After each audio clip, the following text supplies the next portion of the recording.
तो दोस्तों लॉकडाउन में आपकी पढ़ाई को बेहतर बनाने के लिए मध्य प्रदेश बोर्ड ने अपनी नई शिक्षा नीति जो है लागू कर दी है, जो कि आपकी 1 सितंबर से जो है पूरे मध्य प्रदेश में लागू हो जाएगी।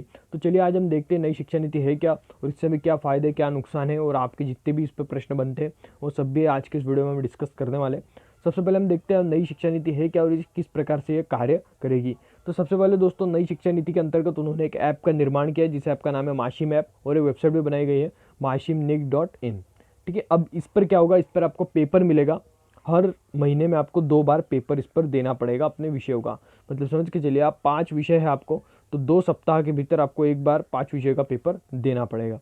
ठीक है, तो माशिम ऐप पर आप अपनी आईडी बना लेंगे तो उस पर आपकी आईडी बन जाएगी। उसके बाद जो आपको पेपर आएगा, अब वो पेपर कहाँ से आएगा, पेपर का कुछ बता नहीं सकते, उन्होंने इम्प्लीमेंट नहीं किया है कि आपके टीचर बना कर देंगे या फिर भोपाल से या कहीं से भी आएगा। लेकिन यह जरूर इम्प्लीमेंट किया है कि प्रत्येक विद्यार्थी को अलग अलग पेपर आएगा और ये जो पेपर होगा वो 1 यूनिट का होगा। मतलब 2 सप्ताह में आपको 1 यूनिट का 100 नंबर का पेपर आएगा। मतलब समझ के चलिए आपका, अगर आपके कुछ ऐसे सब्जेक्ट है जैसे आपकी इंग्लिश होगी जिसमें आपका यूनिट नहीं होती, उसमें सीधे चैप्टर होते हैं, तो इसमें 2 चैप्टर मिलाकर ठीक है 1 यूनिट बनाई जाएंगी। क्योंकि इसमें देखिए 15-20 चैप्टर है और हमारे पास मंथ बचे 6 मंथ में आपके 12 पेपर हो गए।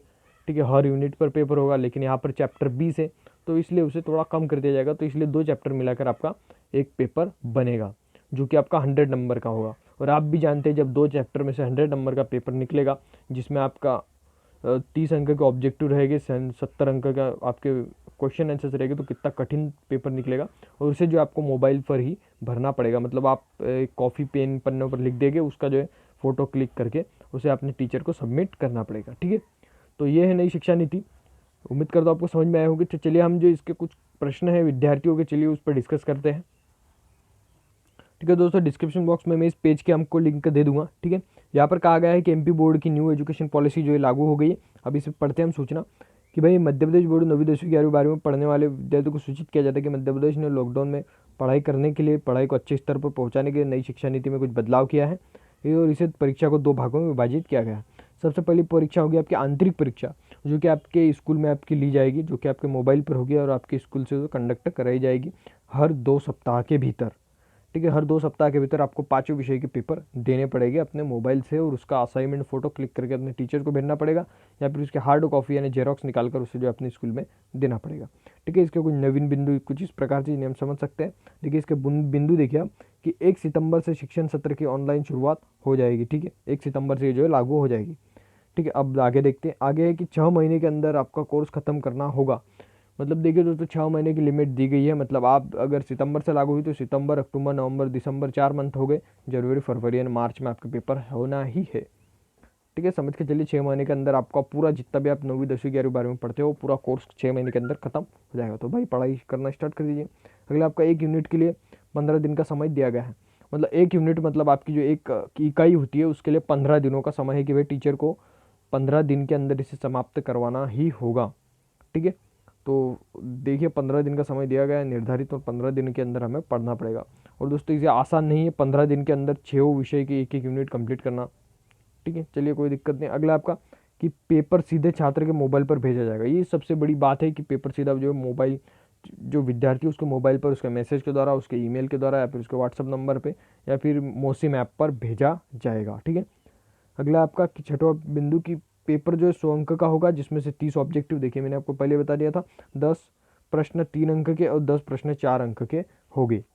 ठीक है, तो आपके यहाँ पर 30 ऑब्जेक्टिव हो जाएंगे जिसमें आप और 30 ऑब्जेक्टिव के बाद आपके 10 जो प्रश्न होंगे 3 अंक के और 10 जो प्रश्न 4 अंक के। मतलब आपका समझ के चलिए अगर प्रथम यूनिट पे होता है तो प्रथम यूनिट में से 30 ऑब्जेक्टिव आपके 3 अंक के 10 प्रश्न, 4 अंक के 10 प्रश्न होंगे। ठीक है, अब चलिए कुछ प्रश्न है आपके, वो प्रश्नों पर डिस्कस कर लेते हैं। इस 15-15 दिन में होने वाली हर परीक्षा में क्या होगा। ठीक है, जो परीक्षा आपकी 15-15 दिनों में होगी उसमें क्या होगा। तो भाई उसमें आपके 100 नंबर के आपको 6 प्रश्न पत्र दिए जाएंगे। मतलब आपके 6 विषय हैं तो आपको 6 प्रश्न पत्र दिए जाएंगे और 6 प्रश्न पत्रों को आपको हल करना पड़ेगा 15 दिनों के अंदर। अगला आपका कितना कोर्स परीक्षा में आएगा। ठीक है, ये हमारे विद्यार्थी का प्रश्न था कि भाई कितना कोर्स जो आएगा परीक्षा में। तो भाई सब हर विषय का आपको पहला अध्याय पूछा जाएगा। ठीक है, पहले हर विषय का आपको पहला अध्याय प्रथम यूनिट और दूसरा सीजन आता है दूसरी यूनिट, तीसरे में तीसरी यूनिट, ऐसा पूछा जाएगा तीसरे पेपर में। मतलब पहला पेपर आया तो आपको हर अध्याय का पहला करके जाना है। दूसरा अगर आया दूसरा पेपर तो आपको हर विषय का दूसरा करके जाना है। इस प्रकार से आपका होगा। अगला आपका परीक्षा कहाँ पर होगी। ठीक है। तो परीक्षा आपके घर पर ही होगी, आपके मोबाइल में, ठीक है। अगला आपका कि परीक्षा का प्रश्न पत्र कहाँ से मिलेगा। तो परीक्षा का प्रश्न पत्र अपने मोबाइल पर भोपाल से सीधा भेजा जाएगा, ठीक है। क्लियर है। अगला आपका, क्या सब बच्चों प्रश्न पत्र एक जैसा होगा। जी नहीं, प्रश्न पत्र पहले अध्याय से पूछे जाएंगे, लेकिन हर बच्चे का प्रश्न पत्र अलग अलग होगा, ठीक है। आपके दोस्त को अलग प्रश्न पत्र भेजा जाएगा और आपको अलग प्रश्न पत्र भेजा जाएगा। तो इसमें कोई नहीं है कि आप दोनों आपस में बैठकर चीटिंग कर लिख सकते हैं, बिल्कुल गलत चीज़ है। अगला आपका कि क्या प्रश्नों में उत्तर मन से याद करके लिखने हैं। तो नहीं, प्रश्नों के जो उत्तर है आप किताब खोल कर भी लिख सकते हैं, किताब में जो खोज कर भी जो है लिख सकते हो, उसमें कोई लिमिट नहीं है। बस आपको जो है असाइनमेंट, इसलिए उसे पेपर नहीं कहा गया है, देखिए असाइनमेंट कहा गया है, ठीक है। आधारित होकर उत्तर वहीं पर लिखना, पढ़कर समझना होगा, ठीक है। इसलिए यहाँ पर उन्हें असाइनमेंट कहा गया है, न कि पेपर कहा गया है। अगला, तो फिर इसे परीक्षा कैसे कहेंगे, ठीक है। इसलिए देखिए तभी तो इसे परीक्षा न कहकर असाइनमेंट कहा गया है। अगला आपका, उत्तर कहाँ लिखने होंगे।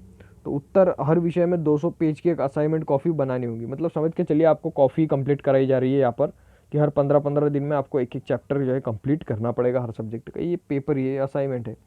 अगला आपका, 6 विषय की 6 कॉपियाँ प्रश्न पत्रों में लिखकर कॉपियों का क्या करेंगे। तो कॉपियाँ जो आपके स्कूल में जमा कर देना पड़ेगा।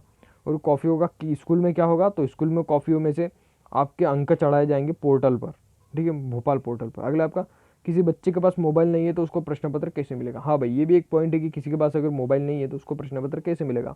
तो इसके लिए हर बच्चे को एक पासपोर्ट और एक कोड मिलने वाला है, एक लॉगिन आईडी पासपोर्ट मिलने वाला है, जो वो किसी के मतलब उसके अड़ोसी पड़ोसी किसी के भी पास जाकर डालकर जो है अपना पेपर वहाँ से निकलवा सकता है, ठीक है। मतलब समझ के चलिए यहाँ पर सभी प्रकार की जो यहाँ पर सुविधाएं दी गई। अगला आपका, शिक्षक हमारी कॉपियों को जांचने नंबर कंप्यूटर पर पोर्टल पर चढ़ा देने के बाद कॉपियों का क्या करेंगे, ठीक है। कॉपी आपको वापस कर देंगे 15 दिन के बाद, ठीक है। मतलब वो जो टीचर है वो आपसे कॉफी लेंगे और उसके अंक चढ़ाने के बाद जो है उसको आपको वापस कर देगी। अगला आपका, कुल कितनी आंतरिक परीक्षा असाइनमेंट पूरे कर लेने में स्कूल में जमा करने हैं।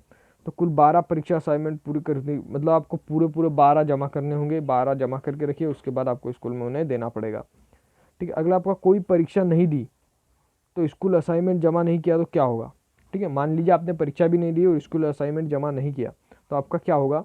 तो असाइनमेंट की 6 कॉपियाँ स्कूल में एक ही बार जमा नहीं करने पर टीचर नंबर पर, ठीक है, टीचर जो है पोर्टल पर अंक नहीं चढ़ाएगा और इससे जो है आपका नाम काट दिया जाएगा। देखिए आपका नाम जो है यहाँ पर लिखा है, साफ साफ आपका नाम काट दिया जाएगा। तो भाई ये सबसे संभावित है। अगला आपका, तो हर 15 दिन के अंदर परीक्षा देना तो कॉपी जमा करना बहुत ज़रूरी है क्या, ठीक है। तो हाँ जरूरी है, इसलिए स्कूल से आपका नाम काट जाने वाला है। मतलब अगर आप कॉफ़ी वॉफ़ी नहीं जमा करते तो भाई समझ के चलिए आपका ना स्कूल से नाम काट दिया जाएगा। क्या आप सारी परीक्षाएं घर पर रहकर किताब से ही देखकर उत्तर लिख सकते होंगे। तो जी हाँ, आप जो है घर पर ही बैठकर जो है सारी उत्तर लिख सकते हैं। अगला आपका, कि हमारे रिजल्ट को बनाने के लिए आंतरिक परीक्षा यानी असाइनमेंट का कितना हिस्सा रहेगा। तो इसका जो है 70% हिस्सा रहेगा, यहाँ पर जो है लिखा है, ठीक है। तो दोस्तों काफ़ी अच्छी बात है। और वार्षिक बोर्ड का कितना हिस्सा रहेगा। तो वार्षिक बोर्ड का 30% हिस्सा रहेगा। अगला आपका, पहले असाइनमेंट का समय कब है। तो पहले असाइनमेंट का समय कब है, 1 सितंबर से 15 सितंबर के बीच होगा। तो का पहला जो असाइनमेंट है वो आपको 1 सितंबर से 15 सितंबर के बीच सबमिट करना पड़ेगा। अगला आपका, पहले असाइनमेंट को पूरा करने के लिए कितना कोर्स पढ़ सकते हैं। तो इसके लिए आपको हर विषय का पहला पहला अध्याय पढ़ लेना है। अगला आपका, नई व्यवस्था के बारे में कुछ पूछना हो तो किससे पूछे। तो अपने शिक्षक प्राचार्य जिससे भी व्हाट्सएप ग्रुप पर आप जो है पूछ सकते हैं, या फिर मुझे डिस्क्रिप्शन बॉक्स में कमेंट कर सकते हैं, ठीक है। अगर आपको इस पेज पर जाना है, डिस्क्रिप्शन बॉक्स में मैंने इस पेज की लिंक दे दी है, आप जाकर जो यहाँ पर विजिट करके पूरे क्वेश्चन बड़ी सरलता से पढ़ सकते हैं। तो चलिए मिलते हैं नेक्स्ट वीडियो में और किसी नेक्स्ट टॉपिक के साथ।